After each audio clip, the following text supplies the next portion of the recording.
नमस्कार आपको हमारे चैनल में। इस वक्त की बड़ी खबर, हेमंत सोरेन गिरफ्तारी मामले में सुप्रीम कोर्ट ने ईडी को बड़ा झटका दिया है। जी हां, ईडी को सुप्रीम कोर्ट से बड़ा झटका लगा है।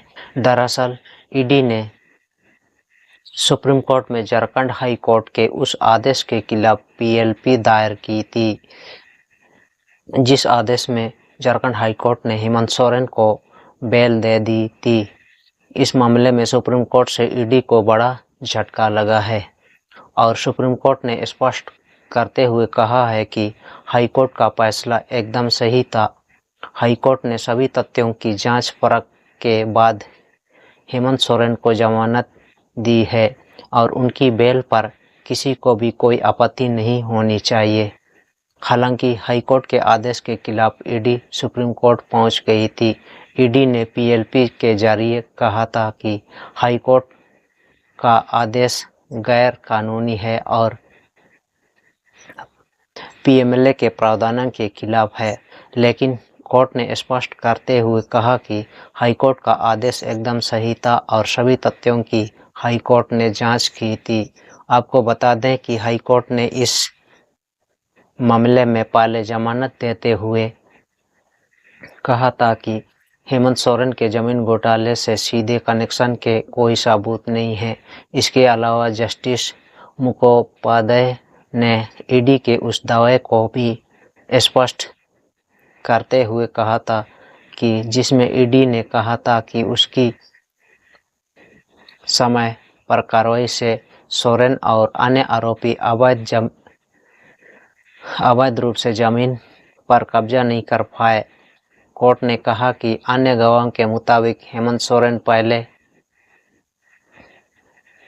ही जमीन हासिल कर चुके थे। ऐसे में ईडी का यह दावा भी साफ नहीं है। कोर्ट ने इसमें आगे कहा था कि जमीन घोटाले की अवधि के दौरान हेमंत सोरेन सत्ता में नहीं थे। इसके बावजूद कथित अधिग्रहण से पीड़ित किसी भी शख्स ने पुलिस में शिकायत दर्ज नहीं कराई।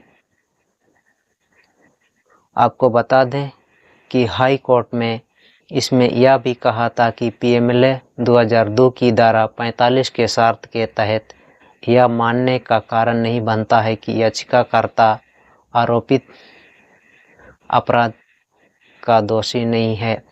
यानी कि कुल मिलाकर के यह एक बड़ा फैसला सुप्रीम कोर्ट की ओर से आया है। हाई कोर्ट के आदेश को सही बताया है। आपको बता दें कि इस मामले में जस्टिस बीआर गवई और जस्टिस विश्वनाथन की बेंच सुनवाई कर रही थी और ईडी ने इस मामले में पीएलपी दायर की थी, लेकिन ईडी को बड़ा झटका लगा है। वहीं 31 जून को ईडी ने कथित भूमि अधिग्रहण को लेकर के हेमंत सोरेन को गिरफ्तार किया था और उससे पहले ही उन्होंने सीएम की कुर्सी भी छोड़ दी थी। वहीं झारखंड हाई कोर्ट ने 28 जून को हेमंत सोरेन को जमानत दे दी थी। यानी कि कुल मिलाकर सुप्रीम कोर्ट ने ईडी की याचिका को खारिज कर दिया है और अब हेमंत सोरेन के लिए यह एक बड़ी खबर मानी जा रही है। कम से कम हेमंत सोरेन के लिए यह एक राहत की खबर जरूर है। अब देखना यह होगा कि ईडी इस मामले में क्या करती है। हालांकि सुप्रीम कोर्ट से भी ईडी का झटका लग गया और हाई कोर्ट की बेल को सही ठहराया। यानी कि अब हेमंत सोरेन की जमानत बरकरार रहेगा। हेमंत सोरेन सब हाई कोर्ट का नहीं, सुप्रीम कोर्ट का फैसला आने के बाद कहा है कि ये लोग परिवार को भी तोड़ते हैं और समाज को भी तोड़ते हैं। ऐसा हेमंत सोरेन ने एक इंटरव्यू में कहा है। तो चलिए दोस्तों, वीडियो को यहीं पर समाप्त करते हैं। नमस्कार।